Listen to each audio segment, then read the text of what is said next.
صل على محمد وعلى آل محمد كما صليت على إبراهيم وعلى آل إبراهيم إنك حميد مجيد اللهم بارك على محمد وعلى آل محمد كما باركت على إبراهيم وعلى آل إبراهيم إنك حميد مجيد أما بعد فيا أيها الناس إن خير الحديث كتاب الله وخير الهدي هدي محمد صلى الله عليه وسلم وشر الأمور محدثاتها وكل محدثة بدعة وكل بدعة ضلالة وكل ضلالة في النار أعوذ بالله السميع العليم من الشيطان الرجيم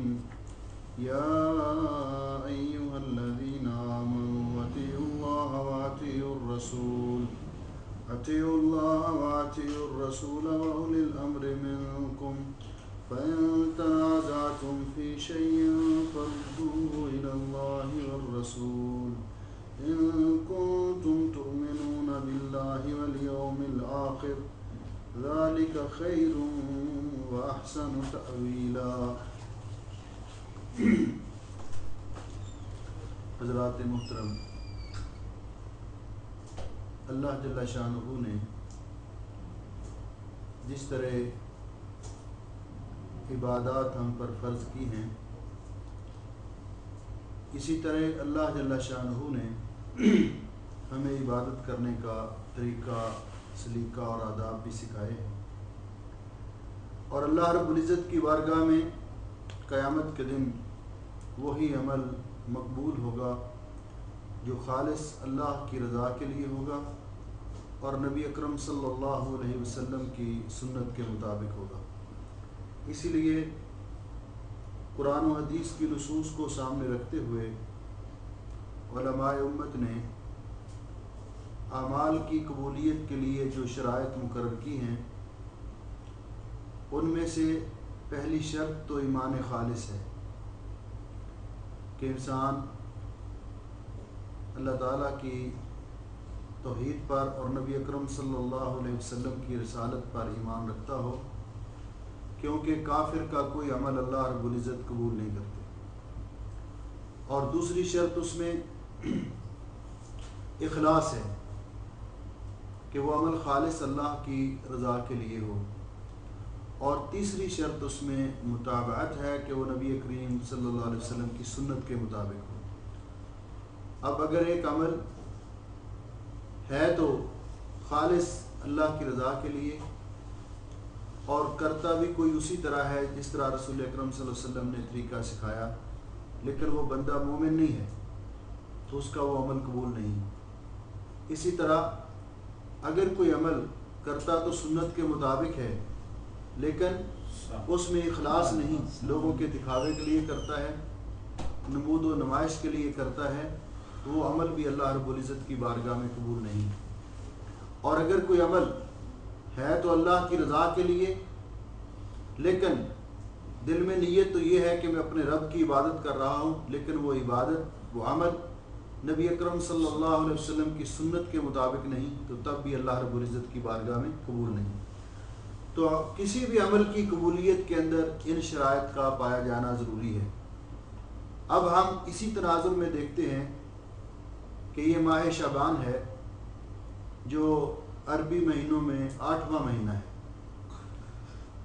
اس مہینے کے اندر روزے رکھنے کے بارے میں رسول اکرم صلی اللہ علیہ وسلم سے جو احادیث مبارکہ مروی ہیں، ان میں سے ایک روایت تو حضرت اسامہ ابن زید رضی اللہ تعالیٰ عنہ سے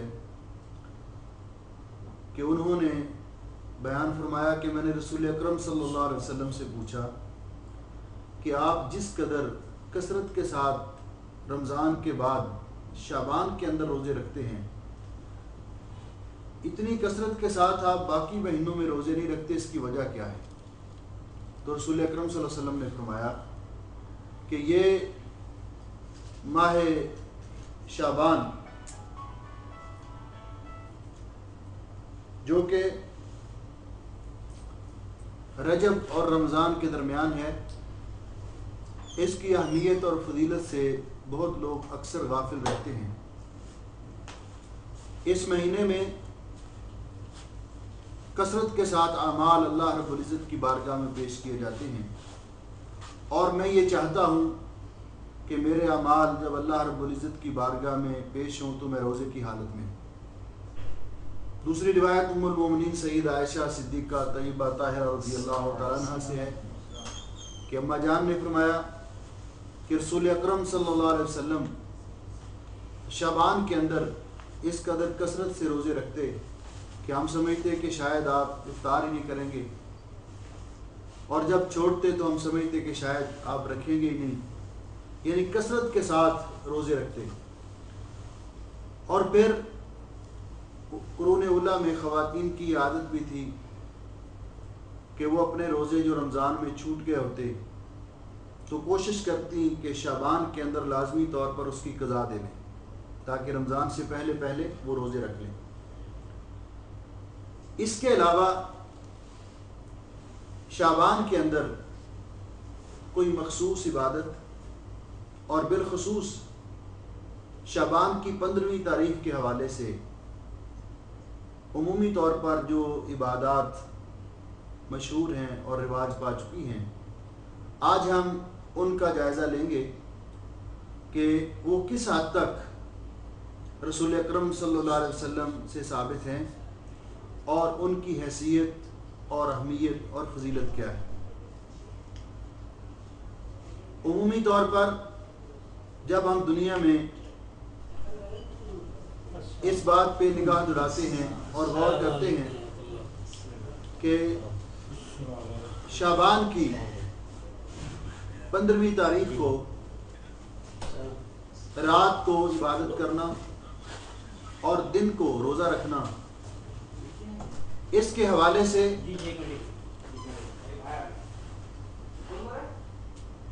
میرا خیال یہ حرکات و سکنات اگر بند ہی ہوں تو ڈسٹرب ہو جاتا ہے آدمی، تو جو باہر سے آنے والا ہے وہ بھی ذرا احتیاط سے آہستہ آواز میں سلام کہہ دے تو کافی ہے، آ کر بیٹھ جائے۔ اس حوالے سے امت کے اندر دو قسم کے لوگ پائے جاتے ہیں، دو قسم کے نظریات پائے جاتے ہیں۔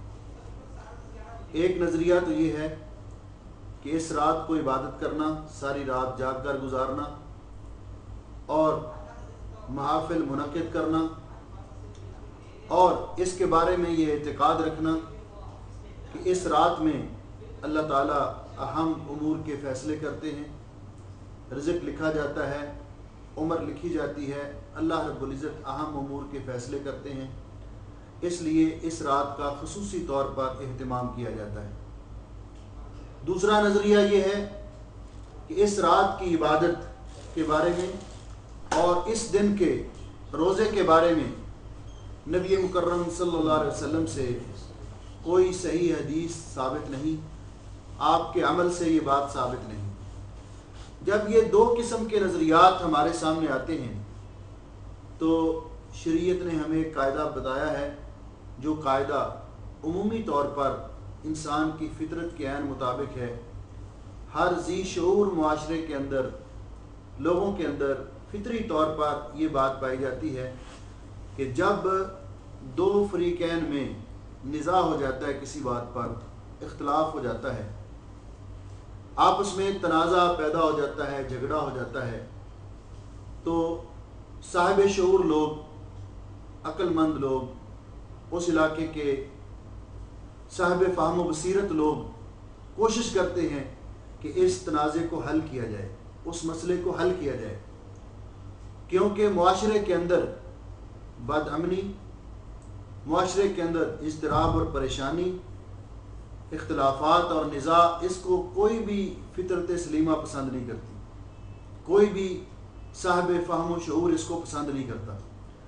تو یہ مسئلہ جو نزاعی ہوتا ہے، اختلافی مسئلہ ہوتا ہے، کوئی بھی معاملہ جس میں اختلاف پیدا ہو جاتا ہے، تو اس کو حل کرنے کے لیے عام طور پر معاشرے کے اندر جو روٹین ہے وہ آپ بھائی جانتے ہیں اچھی طرح کہ لوگ دونوں فریقین سے بات کرتے ہیں کہ ہاں بھائی ہم کچھ لوگوں کو پینچ منصف یا جج مقرر کر لیتے ہیں، ان کے سامنے اپنا مسئلہ رکھتے ہیں، وہ اس پر غور کر کے جس کے حق میں فیصلہ کر دیں اس کو وہ فیصلہ ماننا ہوگا۔ جو لوگ ضدی اور ہٹ درم نہیں ہوتے، جن لوگوں میں عناد اور تعصب نہیں ہوتا، وہ حقیقت میں مسئلے کا حل چاہتے ہیں، اختلافات کو ختم کرنا چاہتے ہیں، وہ چاہتے ہیں کہ اتحاد و اتفاق کی فضا پیدا ہو، وہ ان ججز پر اعتماد کرتے ہیں، ان منصفین پر اعتماد کرتے ہوئے وہ اپنا معاملہ ان کے سامنے پیش کرتے ہیں، پھر جو وہ فیصلہ کریں اس فیصلے کو بلا چون و چرا، خواہ ان کے خلاف ہو یا حق میں ہو، اس کو قبول کر لیتے ہیں۔ جب دنیاوی معاملات کے اندر یہ چیز موجود ہے تو شریعت ہماری اور دین اسلام جو اللہ کامل اور اکمل دین ہے، اللہ رب العزت نے اس کو مکمل کر کے اس پر مہر لگا دی ہے، مہر ثبت کر دی ہے کہ الیوم اکملت لکم دینکم، کہ یہ دین مکمل ہو چکا ہے۔ ہمارا یہ دعویٰ ہے اور یہ دعویٰ حقیقت پر مبنی ہے کہ دین اسلام کے اندر، شریعت اسلامیہ کے اندر دنیا میں پیش آمدہ تمام مسائل کا حل موجود ہے۔ یہ ہر دور کے لوگوں کے لیے، ہر زمانے کے لوگوں کے لیے اور ہر علاقے کے لوگوں کے لیے صالح اور قابل عمل ہے۔ ہر دور میں، ہر علاقے کے لوگوں کے لیے، ہر قسم کے تمام اقوام کے لیے، قبائل کے لیے دین اسلام کے اندر رہنمائی موجود ہے اور ان کے ہر قسم کے مسائل کا حل موجود ہے۔ تو جب ہمارا یہ ایمان ہے اور یقیناً یہ دعویٰ حقیقت پر مبنی ہے، تو پھر قرآن پاک نے ایسے مسائل میں ہمیں کوئی حل بتایا ہے کہ نہیں بتایا؟ اب یہ دیکھیے، میں نے آپ کے سامنے قرآن پاک کی آیت مبارکہ تلاوت کی ہے۔ یہ آیت سورۃ النساء کی آیت نمبر 59۔ آپ ذرا اس آیت مبارکہ پہ غور کریں۔ اللہ جل شانہ فرماتے ہیں، یا ایھا الذین آمنوا اطیعوا اللہ واطیعوا الرسول واولی الامر منکم، اے ایمان والو اللہ تعالیٰ کی اطاعت کرو، اللہ تعالیٰ کے رسول کی اطاعت کرو اور اپنے اولی الامر کی اطاعت کرو۔ اولی الامر سے مراد علماء نے لکھا ہے کہ وہ حکام جو آپ کو کتاب و سنت کے مطابق لے کر چلیں، وہ علماء جو آپ کو کتاب و سنت کے مطابق لے کر چلیں۔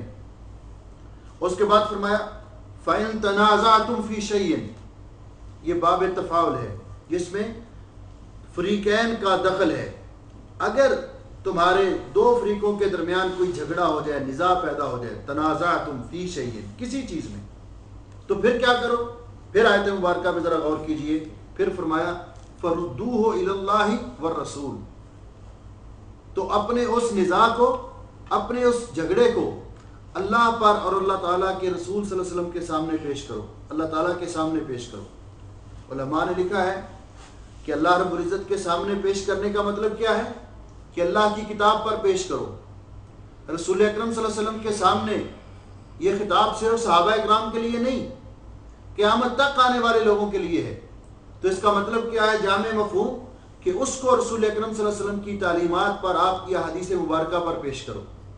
اب دیکھیے آیت کے شروع میں 3 شخصیات کا ذکر تھا، اللہ جل شانہ کا، رسول اکرم صلی اللہ علیہ وسلم کا اور اولی الامر کا۔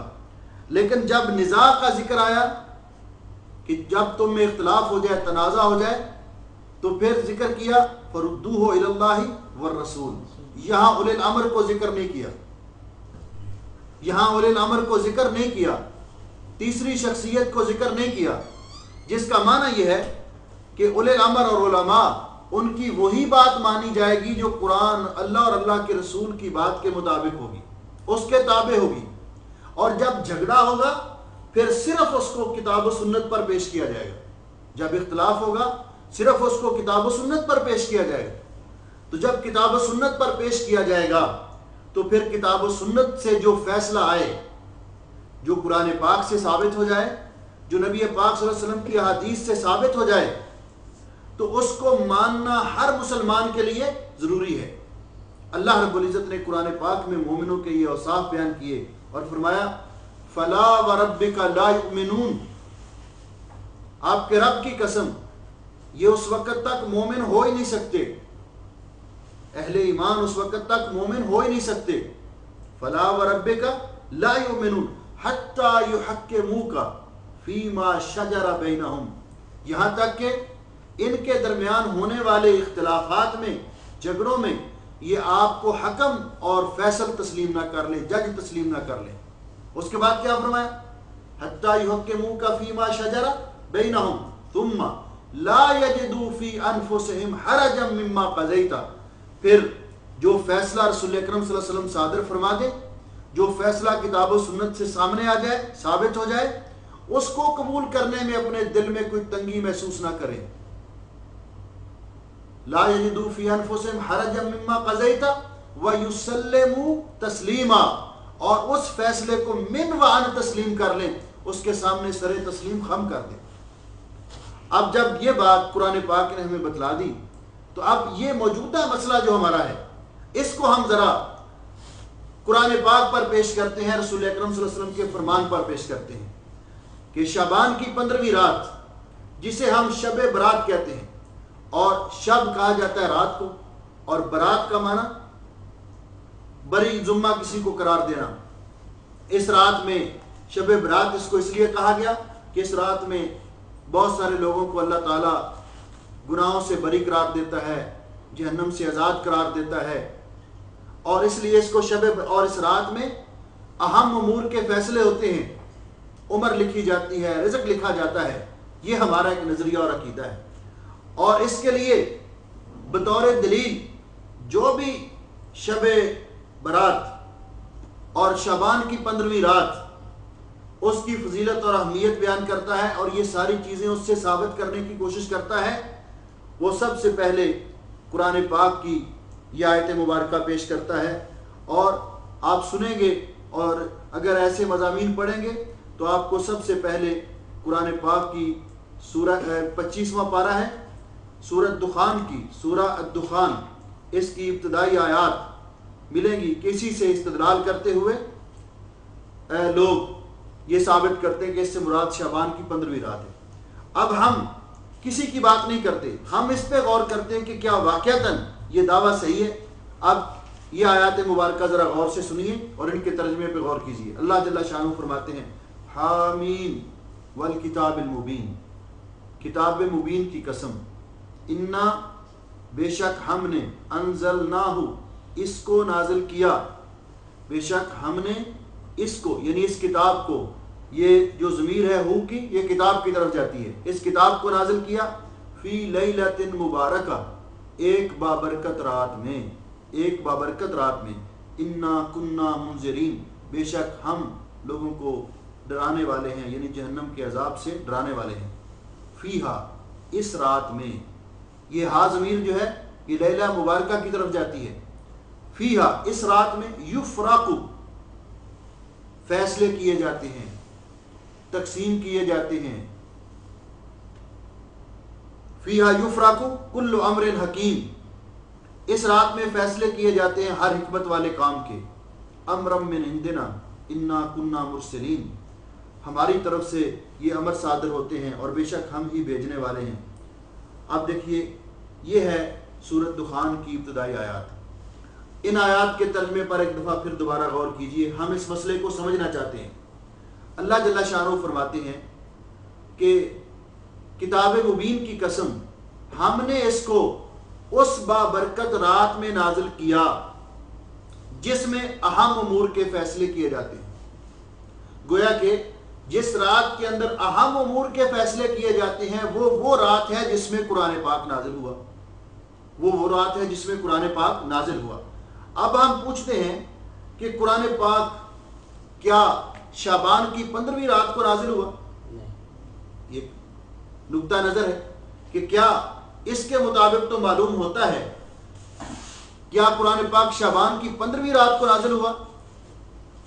ایک نقطہ نظر یہ ہے. دوسرا نقطہ نظر یہ ہے کہ نہیں، 15ویں رات کو نازل نہیں ہوا. صحیح کیا ہے؟ یہ ہمارا اگر اس پہ نزاع ہوتا ہے تو ہم اس کا فیصلہ قرآن پاک سے کرواتے ہیں، اس کا فیصلہ قرآن پاک سے کرواتے ہیں. اب دیکھیے 30واں پارہ ہے، اللہ جل شانہ فرماتے ہیں انا انزلناہ، بے شک ہم نے اس کو نازل کیا، یعنی قرآن پاک کو، کس رات میں؟ فی لیلۃ القدر، لیلۃ القدر میں۔ وما ادراک ما لیلۃ القدر، آپ کو کیا معلوم کہ وہ لیلۃ القدر کیا ہے؟ لیلۃ القدر خیر من الف شہر۔ تو اس میں اللہ رب العزت نے بتلایا، یہ ہمارے سامنے واضح کر دیا کہ قرآن پاک جس رات میں نازل ہوا وہ رات لیلۃ القدر ہے۔ اہم امور کے فیصلے ہوتے ہیں اس رات میں جس رات میں قرآن نازل ہوا، اور قرآن نازل ہوا اس رات میں جس رات کو لیلۃ القدر کہا جاتا ہے۔ اور لیلۃ القدر یہ کس مہینے میں آتی ہے؟ شعبان میں، رجب میں، کس مہینے میں آتی ہے؟ اس کا فیصلہ بھی ہم اپنی طرف سے بات نہیں کرتے، اس کا فیصلہ بھی ہم قرآن پاک سے لیتے ہیں۔ یہ دیکھیے قرآن پاک سورت البقرہ ہے اور آیت نمبر 185، اللہ جل شانہ فرماتے ہیں شہر رمضان الذی انزل فیہ القرآن، شہر رمضان الذی انزل فیہ القرآن، وہ رمضان کا مہینہ ہے جس میں ہم نے قرآن پاک کو نازل کیا۔ تو گویا کہ وہ رات جس رات میں قرآن نازل ہوا وہ شعبان میں نہیں، وہ رمضان میں ہے، اور رمضان کی بھی وہ رات ہے جسے لیلۃ القدر کہا جاتا ہے۔ اسی لیے تمام مفسرین نے، بالخصوص حافظ ابن حجر رحمۃ اللہ علیہ، علامہ ابن العربی مالکی رحمۃ اللہ علیہ، امام ابن جوزی رحمۃ اللہ علیہ اور دیگر تمام مفسرین نے لکھا ہے کہ سورت دخان کی ابتدائی آیات سے مراد شعبان کی 15ویں رات نہیں بلکہ رمضان کی رات ہے لیلۃ القدر، کیونکہ 3 چیزوں کا ایک ساتھ ذکر ہوا کہ وہ رات جس میں اہم امور کے فیصلے کیے جاتے ہیں وہ وہی رات ہے جس میں قرآن نازل ہوا، اور قرآن جس رات میں نازل ہوا وہ رات رمضان کے مہینے میں ہے، وہ شعبان کے مہینے میں نہیں، اور رمضان کے مہینے کی بھی وہ رات ہے جو رات جسے لیلۃ القدر کہا گیا، جسے لیلۃ القدر کہا گیا۔ تو لہٰذا حافظ ابن کثیر رحمۃ اللہ علیہ لکھتے ہیں کہ جو آدمی اس سے مراد شعبان کی 15ویں رات لیتا ہے سورت دخان کی ابتدائی آیات سے، اس نے قرآن پاک کو سمجھا ہی نہیں، وہ ٹریک سے ہٹ گیا ہے۔ میرے خیال میں آپ بار بار یہ کہنا ہو تو یہ ریکارڈنگ میں بھی بات آ رہی ہے کہ کہتے ہیں گفتار کے اسلوب پہ قابو نہیں رہتا جب انسان کے ذہن میں متلاطم ہوں خیالات۔ تو تھوڑی دیر کے لیے میں چند منٹ کے لیے لمبا درس نہیں کروں گا، ہاں میں چند منٹ کے لیے بات کرنا چاہتا ہوں۔ ابھی بھی جو ساتھی جن کا کو ہے ابھی بند کر لیں، ہاں جی۔ دیکھیں اس طرح وہ ایک تسلسل اور بات ہی ذہن سے غائب ہو جاتی ہے کہ بندہ بات کیا کر رہا ہوتا ہے۔ میں عرض کر رہا تھا کہ یہ فیصلہ ہمیں قرآن پاک سے مل گیا کہ وہ رات جس میں قرآن نازل ہوا وہ رات رمضان میں ہے، شعبان میں نہیں۔ اور رسول اکرم صلی اللہ علیہ وسلم نے بھی فرمایا کہ تحروا لیلۃ القدر فی العشر الاواخر من رمضان، لیلۃ القدر کو رمضان کی آخری 10 راتوں میں تلاش کرو، لیلۃ القدر کو رمضان کی آخری 10 راتوں میں تلاش کرو۔ اور دوسری حدیث میں فرمایا کہ لیلۃ القدر کو رمضان کی آخری 10 راتوں میں بھی طاق راتوں میں تلاش کرو، یعنی 5 راتوں کی نشاندہی کر دی رمضان کی، 21 کی رات، 23 کی رات، 25 کی رات، 27 کی رات اور 29 کی رات۔ اس سے یہ بات تو ثابت ہو گئی کہ جس رات میں اہم امور کے فیصلے ہوتے ہیں وہ رات شعبان میں نہیں، وہ رات رمضان میں ہے۔ اب دوسری بات کہ اس رات کی جو عبادت کی جاتی ہے، ساری رات جاگنا اور صبح کا روزہ رکھنا اگلے دن کا، کیا رسول اکرم صلی اللہ علیہ وسلم سے یہ ثابت ہے؟ پہلی بات تو یہ ہے کہ رسول اکرم صلی اللہ علیہ وسلم سے جو بات ثابت ہے، علماء نے اس بات پر اتفاق کیا ہے اور اجتماعی فیصلہ ہے محدثین کا کہ 15ویں شعبان کے بارے میں رسول اکرم صلی اللہ علیہ وسلم سے کوئی صحیح حدیث ثابت نہیں۔ کسی صحیح حدیث میں اس رات کا جاگنا اور اس دن کا روزہ رکھنا رسول اکرم صلی اللہ علیہ وسلم سے ثابت نہیں۔ اس سلسلے میں جتنی روایات ہیں یا تو سخت ضعیف ہیں یا من گھڑت اور موضوع ہیں۔ ایک روایت جس کے بارے میں علماء کے درمیان اختلاف ہے، بعض علماء کہتے ہیں کہ یہ سخت ضعیف ہے اور بعض علماء نے اس کو حسن قرار دیا ہے۔ ہم ان لوگوں کی بات مان لیتے ہیں کہ جنہوں نے اس کو حسن قرار دیا، اور وہ روایت کیا ہے؟ ذرا اس روایت کے الفاظ سنیے۔ رسول اکرم صلی اللہ علیہ وسلم نے فرمایا، حضرت معاذ رضی اللہ تعالیٰ عنہ سے روایت ہے ان النبی صلی اللہ علیہ وسلم کہ رسول اکرم صلی اللہ علیہ وسلم سے روایت کرتے ہیں کہ آپ نے فرمایا یطلع اللہ تبارک و تعالی الی خلقہ لیلۃ النصف من شعبان فیغفر لجمیع خلقہ الا لمشرک او مشاہن۔ یطلع اللہ تعالی شعبان کی 15ویں رات کو اپنی مخلوق پر جھانک کر دیکھتے ہیں، نظر کرم فرماتے ہیں۔ تو فرمایا اللہ تعالیٰ اس رات میں اپنی مخلوق میں تمام تر لوگوں کو لجمیع خلق ہی اپنی مخلوق کے تمام تر گناہ گاروں کو اللہ معاف کر دیتے ہیں، تمام لوگوں کو اللہ معافی کا اعلان کرتے ہیں سوائے 2 قسم کے لوگوں کے، الا لمشرک او مشاہن۔ ایک تو مشرک کو معافی نہیں ملتی جب تک وہ سچی توبہ نہیں کر لیتا، او مشاہن یا وہ 2 شخص جو ایک دوسرے سے ناراض ہوں، ایک دوسرے کے بارے میں اپنے دل میں کینہ اور بغض رکھتے ہوں، ان کو معافی نہیں ملتی۔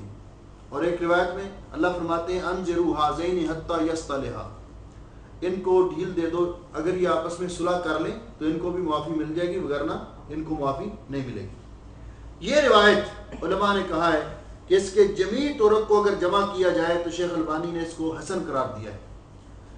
یہ روایت ایک اس بارے میں ثابت ہے۔ اس روایت کے باوجود ثابت بھی ہو گئی اور اس کو حسن تسلیم کر لیا گیا، اس کے باوجود ہمیں یہ اہتمام رسول اکرم صلی اللہ علیہ وسلم کی حیات طیبہ میں نظر نہیں آتا۔ یہ اہتمام رسول اکرم صلی اللہ علیہ وسلم کی حیات طیبہ میں نظر نہیں آتا کہ نبی علیہ السلام نے اس رات کو خصوصی طور پر لوگوں کو جاگنے کا حکم دیا ہو یا اس دن کا روزہ رکھنے کا حکم دیا ہو۔ یہی بات جو اس روایت کے اندر ہے، یہ صرف اسی کے ساتھ خاص نہیں، یہ مسلم شریف کی صحیح حدیث ہے، ذرا اس پہ غور کیجئے۔ رسول اکرم صلی اللہ علیہ وسلم نے فرمایا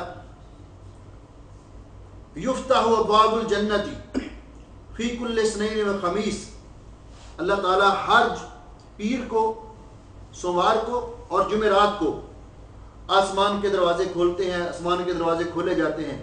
فیغفر اللہ رب العالمین للمؤمنین، اللہ تعالیٰ جب دروازے کھولتے ہیں پیر کو اور جمعرات کو تو اللہ تعالیٰ مومنوں کو بخش دیتے ہیں، الا رجلا کانت بینہ و بین اخیہ شحناء، سوائے ان لوگوں کے کہ جن کے 2 بھائیوں کے درمیان آپس میں بغض اور کدورت ہو، تو اللہ تعالیٰ فرماتے ہیں انذرا ھذین حتی یصطلحا، کہ ان کو ڈھیل دے دو جب حتیٰ کہ صلح کر لیں۔ یہی بات ہر پیر اور ہر جمعرات کو ہے کے بارے میں فرمائی، اور یہی بات 15ویں شعبان کے بارے میں فرمائی۔ اس لیے اور اسی طرح رسول اکرم صلی اللہ علیہ وسلم نے اور بھی بہت سارے مواقع ایسے ذکر کیے، لیکن ہم یہ دیکھتے ہیں کہ سب سے پہلی بات کہ رسول اکرم صلی اللہ علیہ وسلم نے ہی اس رات کے بارے میں فرمایا، تو کیا اس رات کے بارے میں رسول اکرم صلی اللہ علیہ وسلم نے امت کو حکم دیا کہ وہ رات کو جاگیں؟ یا اس سے تھوڑی سی وضاحت دوسری روایت یہ پیش کی جاتی ہے عمومی طور پر کہ رسول اکرم صلی اللہ علیہ وسلم رات کو لیٹے ہوئے تھے، اس رات آپ کی باری ام المومنین سیدہ عائشہ صدیقہ طیبہ طاہرہ رضی اللہ تعالیٰ عنہ کے گھر میں تھی۔ آپ نے جب محسوس کیا کہ آپ سو گئی ہیں تو آپ آہستہ سے اٹھے، اپنا جوتا مبارک اٹھایا، دروازے سے نکلے، آہستہ سے دروازہ بند کیا اور سیدھے مدینہ طیبہ کے قبرستان بقیع الغرقد میں چلے گئے۔ وہاں جا کر آپ نے وہاں قبرستان والوں کے لیے، بقیع الغرقد والوں کے لیے دعا فرمائی۔ اسی اثناء میں اماں عائشہ فرماتی ہیں کہ میں بھی جاگ رہی تھی، مجھے احساس ہوا تو میں بھی آہستہ آہستہ آپ کے پیچھے اپنا لباس اوڑھا، اسی طرح اپنا منہ لپیٹا اور آپ کے پیچھے پیچھے چل دی کہ آپ کدھر گئے ہیں،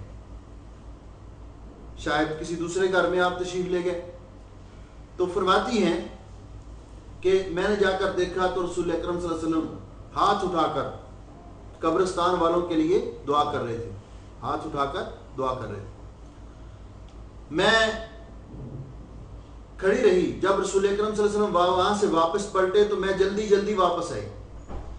جب میں محسوس کرتی کہ نبی علیہ السلام تیز چلے ہیں تو میں بھی تیز چلتی، حتیٰ کہ آپ کے آنے سے پہلے بستر میں لیٹ گئی.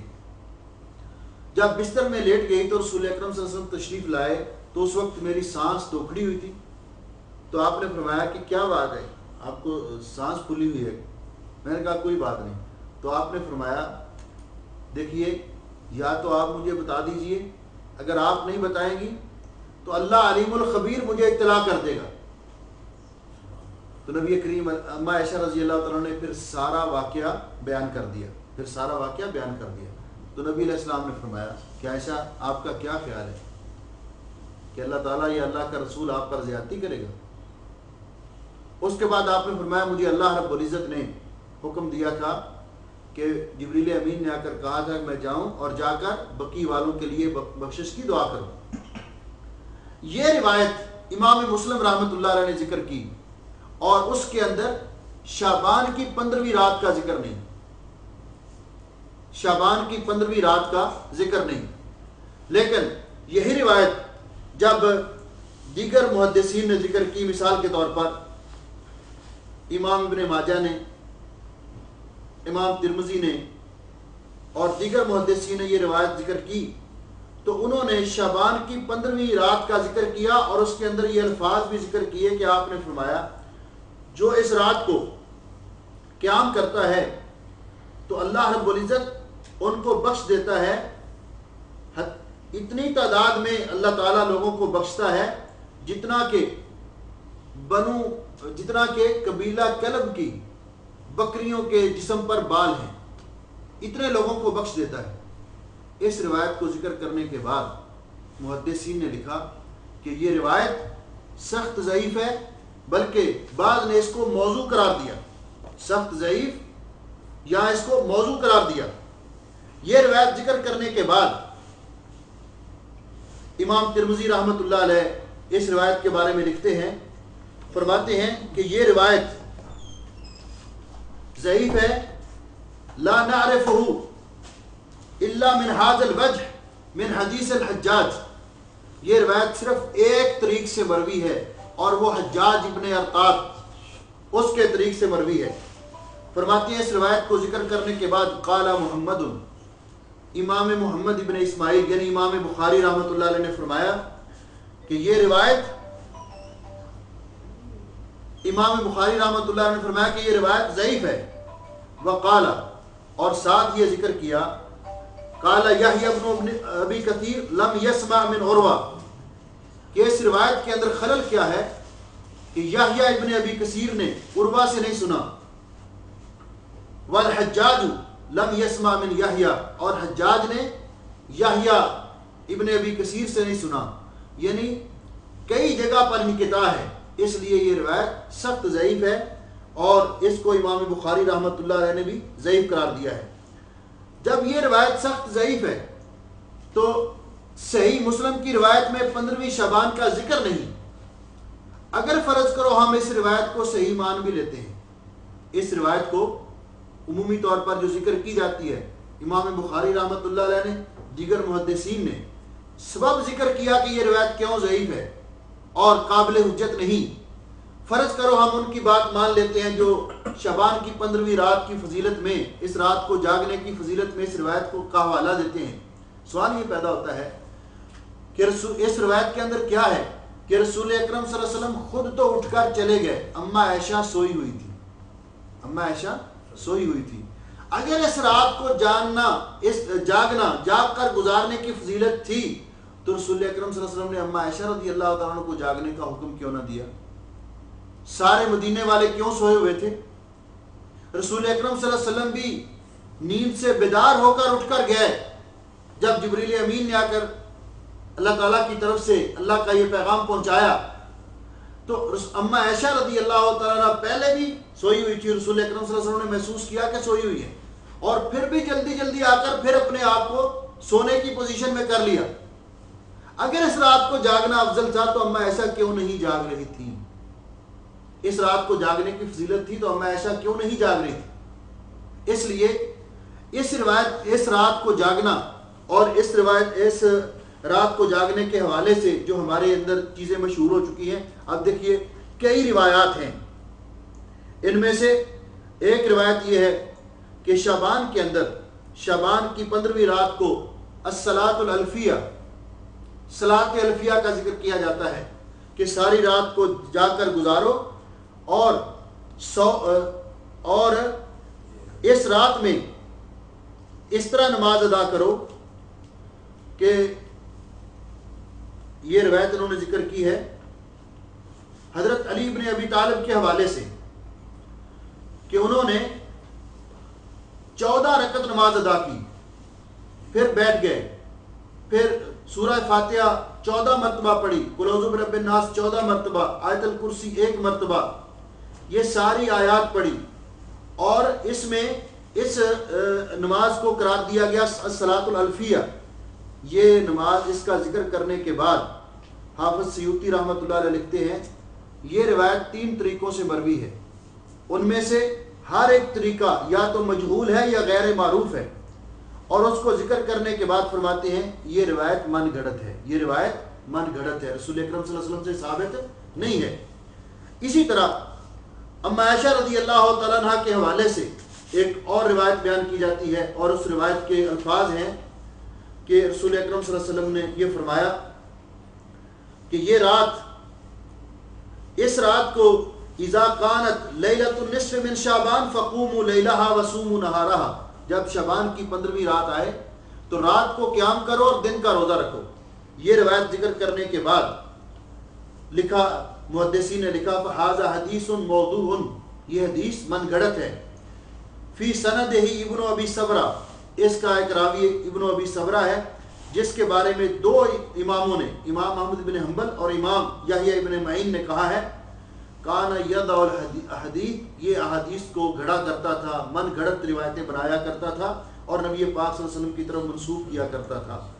اس روایت کو بھی آپ نے دیکھ لیا۔ اب اس حوالے سے ہمارے ہاں، ہمارے علاقوں میں جو چیزیں رائج ہو چکی ہیں، ان میں سے تو ایک شعبان کی 15ویں رات کو جو نماز پڑھی جاتی ہے اور قیام کیا جاتا ہے اور الصلاۃ الالفیہ کے نام سے مشہور ہے، اسے عراقی نے بھی، حافظ عراقی نے بھی اس کو موضوع قرار دیا ہے، اور حافظ ابن رجب رحمۃ اللہ علیہ لکھتے ہیں کہ شعبان کی 15ویں رات کے قیام کے بارے میں رسول اکرم صلی اللہ علیہ وسلم سے اور آپ کے صحابہ اکرام سے کوئی چیز ثابت نہیں ہے۔ پھر یہ امت میں رواج کیسے پا گئی؟ پھر یہ امت میں رواج کیسے پا گئی؟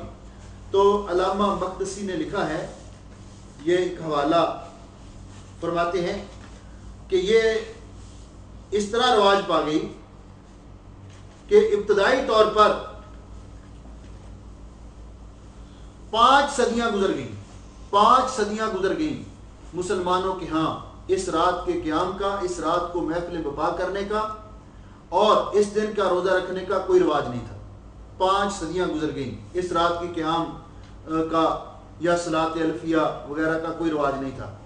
فرماتے ہیں ترتوشی نے اپنی کتاب الحوادث والبدع میں لکھا ہے کہ انہوں نے محمد ابن ابی محمد المقدسی رحمۃ اللہ علیہ سنا ہے، فرماتے ہیں کہ سب سے پہلے شعبان کی 15ویں رات کا قیام اور اس رات کی عبادت، اس کی ابتدا ہوئی اور اس کو ایجاد کیا گیا سنۃ 84 و 400، سنۃ 84 484 84 و 400، سن 484 ہجری میں سب سے پہلے اس شعبان کی 15ویں رات کی عبادت کا آغاز ہوا۔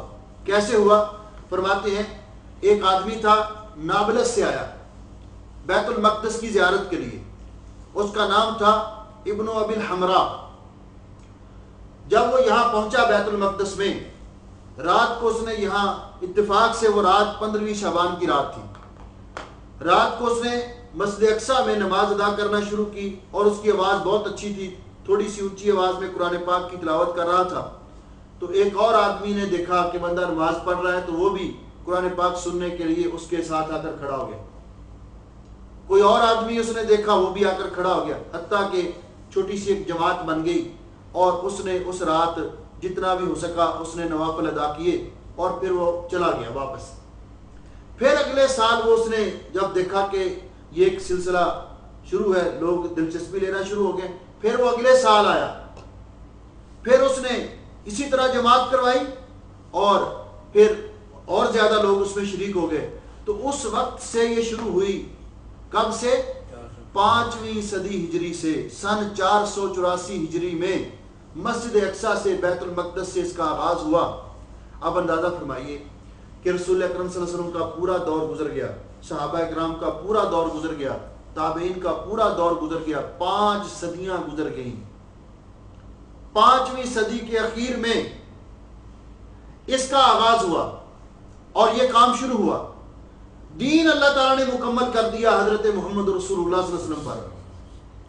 اور جب دین آپ پر مکمل ہو گیا تو جو چیز رسول دین کی تکمیل کے وقت نہیں تھی اس کو بعد میں ایجاد کیا. تو جو کام بھی دین کے اندر نیا ایجاد کیا جائے گا، رسول اکرم صلی اللہ علیہ وسلم نے اس کے بارے میں فرمایا من احدث فی امرنا ھذا ما لیس منہ فہو رد. جس نے دین کے معاملے میں، دین کے سلسلے میں کوئی چیز اپنی طرف سے ایجاد کی جو دین میں نہیں تھی، فہو رد، وہ اللہ کی بارگاہ میں مردود ہے. اور آپ نے فرمایا، ہر خطبے میں آپ فرمایا کرتے تھے ان خیر الحدیث کتاب اللہ، سب سے بہتر کلام اللہ کا کلام ہے. وخیر الہدی ہدی محمد صلی اللہ علیہ وسلم، اور سب سے بہتر سیرت رسول اکرم صلی اللہ علیہ وسلم کی سیرت طیبہ ہے. وشر الامور محدثاتها، اور سب سے برے کام وہ ہیں جو دین کے اندر نئے ایجاد کر لیے جائیں.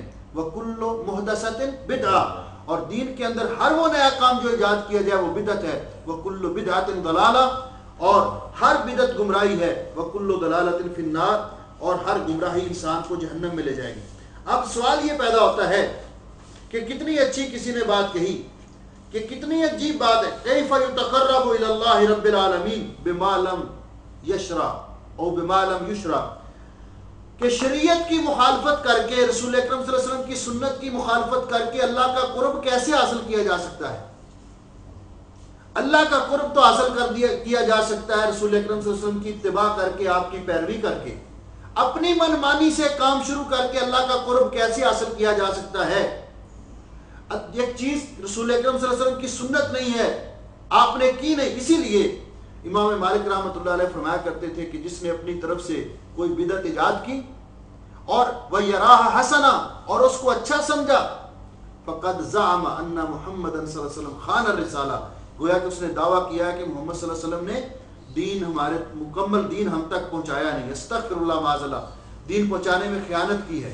حالانکہ اللہ نے فرما دیا ہے اليوم اکملت لکم دینکم، میں نے آج کے دن، یہ آیت رسول اکرم صلی اللہ علیہ وسلم پر نازل ہوئی تھی میدان عرفات میں کہ آج کے دن میں نے تمہارا دین مکمل کر دیا. اور آپ نے مکمل دین امت تک پہنچایا. اور میدان عرفات میں ہی صحابہ اکرام نے، صرف نبی علیہ السلام نے گواہی طلب کی، سب نے اقرار کیا کہ آپ نے مکمل دین ہم تک پہنچا دیا ہے. اس لیے کہ اپنی طرف سے جو کام، اگر ایسی بات ہو تو پھر اتباع رسول کا معنی کیا ہے؟ رسول اکرم صلی اللہ علیہ وسلم کی پیروی کا مفہوم کیا ہے؟ اگر ہر کسی نے اپنی منمانی کرنی ہے تو اللہ تعالیٰ نے رسول اکرم صلی اللہ علیہ وسلم کو کس لیے بھیجا ہے؟ پھر تو گویا کہ یہ دعویٰ کرنے کی کوشش ہے کہ کام تو یہ اچھا تھا لیکن نبی علیہ السلام نے ہمیں بتایا نہیں. استغفر اللہ معاذ اللہ. اس لیے ثواب اسی کا ملے گا اللہ رب العزت کی بارگاہ میں، وہی عمل قبول ہوگا جو رسول اکرم صلی اللہ علیہ وسلم کی سنت کے مطابق ہوگا. اب دیکھیے چند امور ہیں جو اس حوالے سے ہمارے ہاں رائج ہو چکے ہیں. ان میں سے ایک بات تو یہ ہے کہ شعبان کی 15ویں رات کو قیام کرنا، اور دوسرا اس رات میں کھانے کا اہتمام کرنا. ہمارے علاقوں میں خصوصی طور پر کھانے کا اہتمام ہوتا ہے، اور نظریہ یہ ہوتا ہے کہ اس رات کو روحیں آتی ہیں، اس رات کو روحیں آتی ہیں. ان کے اعزاز میں کھانا، اور کھانے کے اندر اہتمام کے ساتھ حلوہ پکایا جاتا ہے، طرح طرح کے کھانے پکائے جاتے ہیں، اور اس کو تقسیم اور بڑے اہتمام کے ساتھ کیا شب برات ہے، شب برات منائی جاتی ہے، شب برات منائی جاتی ہے۔ پہلی بات تو یہ ہے کہ یہ روحوں کا آنے والا مسئلہ کیا یہ مسلمانوں کا مسئلہ ہے؟ کیا قرآن حدیث کا مسئلہ ہے کہ روحیں واپس آتی ہیں؟ اللہ رب العزت نے تو فرمایا کہ جو دنیا سے چلے گئے، حرام علی قریۃ اہلکناھا انہم لا یرجعون، جو ایک دفعہ دنیا سے چلے گئے وہ واپس پلٹ کے نہیں آتے، ان پر حرام ہے، اللہ نے منع کر دیا ہے کہ وہ واپس دوبارہ نہیں آ سکتے۔ اور دوسرا اللہ نے فرمایا وَمِن وَرَائِهِمْ بَرْزَخٌ إِلَىٰ يَوْمِ يُبْعَثُونَ، اور مرنے کے بعد قیامت تک ان کے پیچھے ایک عالم ہے جو برزخ ہے، اس میں رہتے ہیں۔ نیک آدمی ہے، وہ اللہ تعالیٰ کی نعمتوں سے استفادہ کر رہا ہے، تو وہ نیک آدمی جنت کی نعمتیں چھوڑ کر، آرام اور راحت کو چھوڑ کر یہاں کی گرمی کھانے کے لیے آئے گا؟ لوڈ شیڈنگ کے علاقوں میں جائے گا؟ کہاں جائے گا؟ یہاں سے جو دنیا کی پریشانیوں سے نجات پا کر، نبی علیہ السلام نے فرمایا کہ مرنے والا شخص مستریحٌ و مستراحٌ، یا خود راحت پا لیتا ہے، مومن نیک ہوتا ہے تو، اور برا ہوتا ہے تو لوگ اس سے راحت پا لیتے ہیں۔ تو نیک آدمی کا آنے کو جی نہیں چاہتا، اور جو برا آدمی ہے، گناہ گار ہے، وہ قید میں ہے اللہ کی، اس کو کوئی آنے نہیں دیتا۔ دنیا میں قیدی ہو تو اپنی مرضی سے گھر آ سکتا ہے؟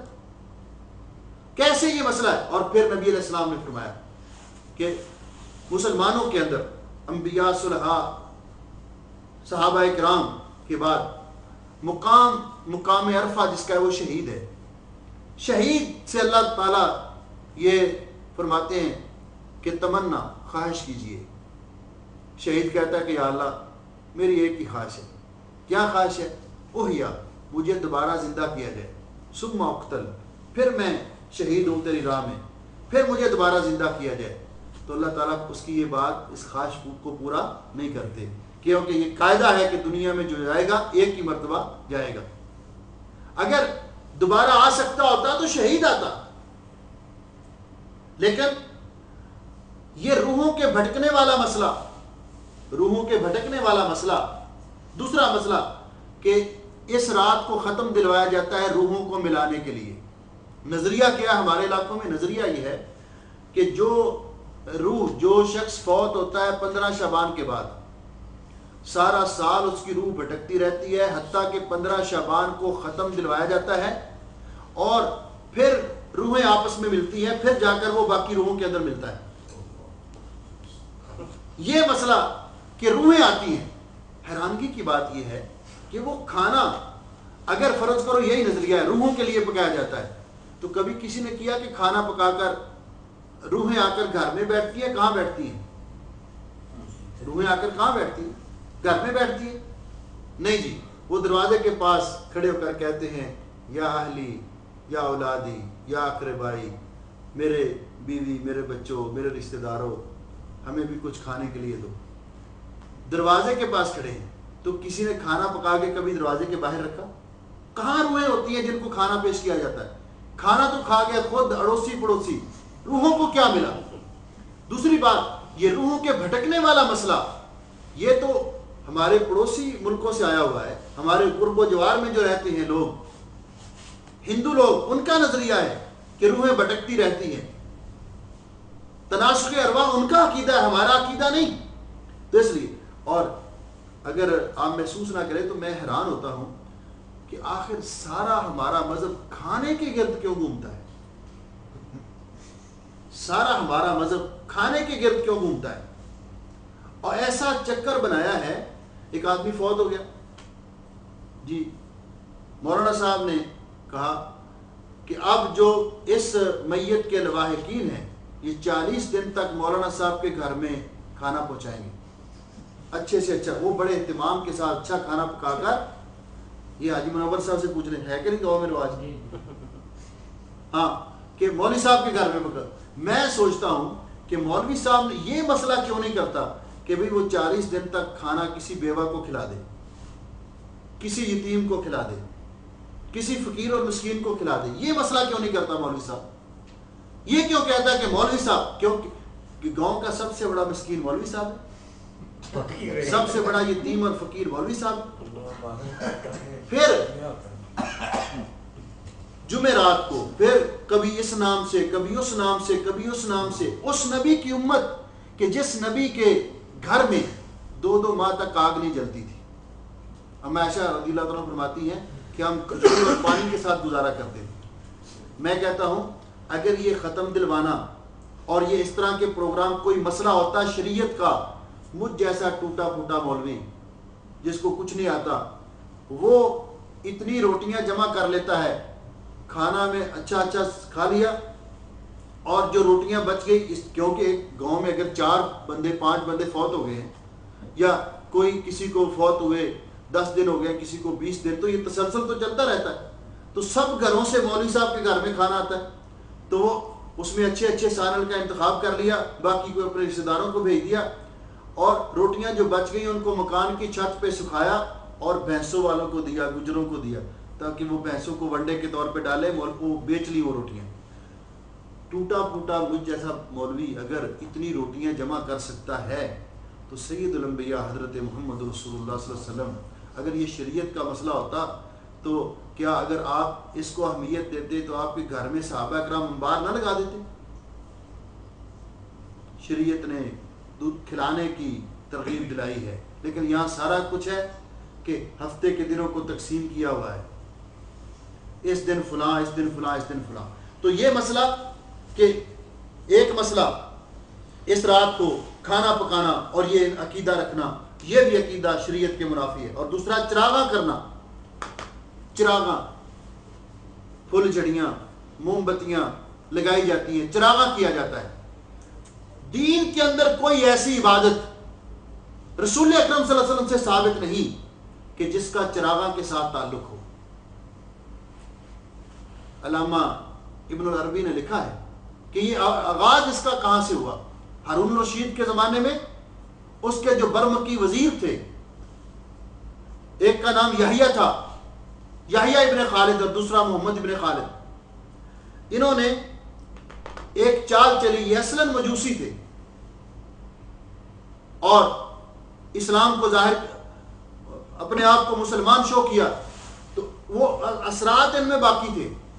تو انہوں نے ایک بات پیش کی کہ جب مسلمان نماز پڑھیں تو روشنی کے لیے اور سردی کے موسم میں گرمی کے لیے, حرارت حاصل کرنے کے لیے آگ کی انگیٹھیاں جلا کر پہلی صف کے سامنے رکھ دیں.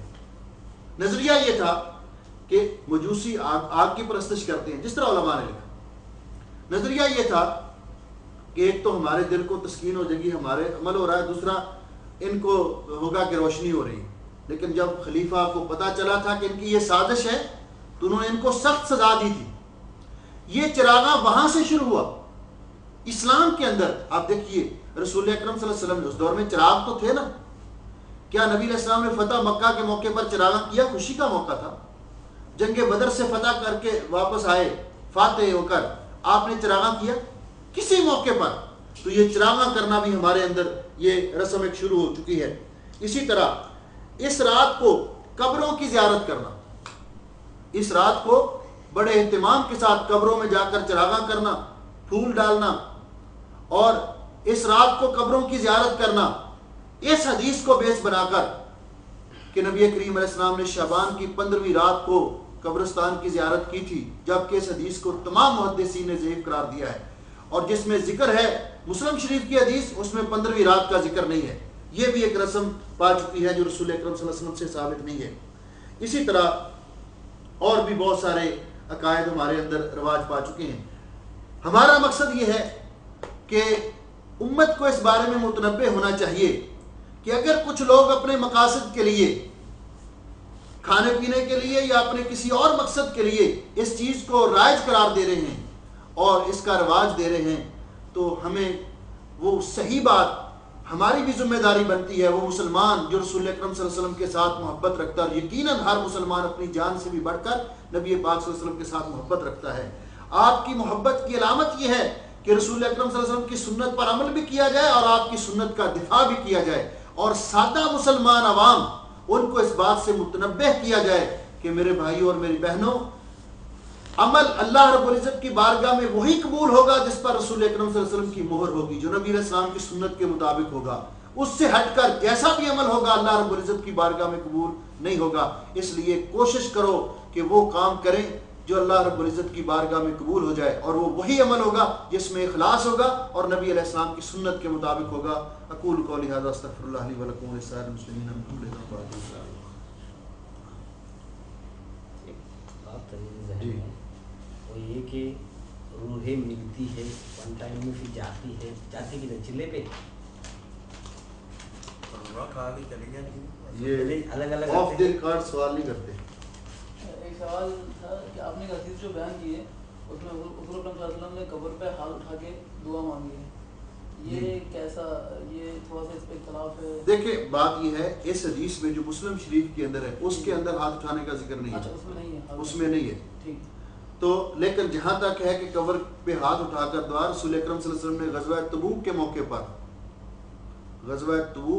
پر نبی پاک صلی اللہ علیہ وسلم نے حضرت عبداللہ ذو النجدین کی قبر پر ہاتھ اٹھا کر دعا کی تھی. تو قبر پر ہاتھ اٹھا کر دعا کرنا جائز، اس میں کوئی حرج نہیں. ٹھیک ہے جی، جزاکم اللہ خیرا. سبحانک اللہم و بحمدک اشہد ان لا الہ الا انت استغفرک و اتوب الیک. جو